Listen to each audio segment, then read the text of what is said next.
Përveç që patëm edhe një reprizë të epizodës 17 tashmë të blokimit me qasjen arbitrare dhe imponuese të tyre, sot patëm edhe një zhvillim vërtet papranueshëm.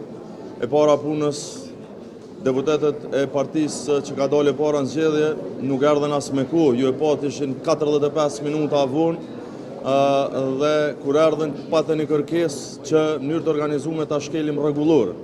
Do thotë kërkesa e tyre ishte që në kundërshtim me rregullorën që thotë se duhet mblidhemi çdo 2 ditë derisa të konstituohet kuvendi, ata kërkuan që të mblidhemi një herë në javë. Këto janë 2 probleme. E para është krejtësisht e papranueshme me bëni kërkesë të tillë për me shkel rregullorën me vedije deputetët e Republikës Kosovës. Dhe e dyta, kjo tregon që vullneti i tyre nuk është në asnjë mënyrë me tentu me bë zgjidhje apo me lëviz përpara, po thjesht këto përsëritje, këto repriza. Partia Demokratike e Kosovës, përveç zonës Haxhiu, nuk do të votoj për asnjë propozim që mund vi si zaventësim i saj e që është ish ministër i qeverisë Kurti 2. Asnjë antar të qeverisë nuk do ta votojmë për pozitën e kryetarit të kuvendit.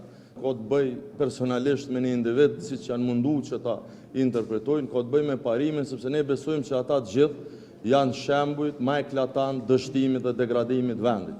Kosova çdo ditë është duke humbur, edhe në aspektin ekonomik, edhe në atë politik, edhe në atë diplomatik. Ne kemi mbet një vend i izoluar. Hiç më larg se në Tiranë, dje ishte mbledhja më e madhe e gjithë liderëve evropianë.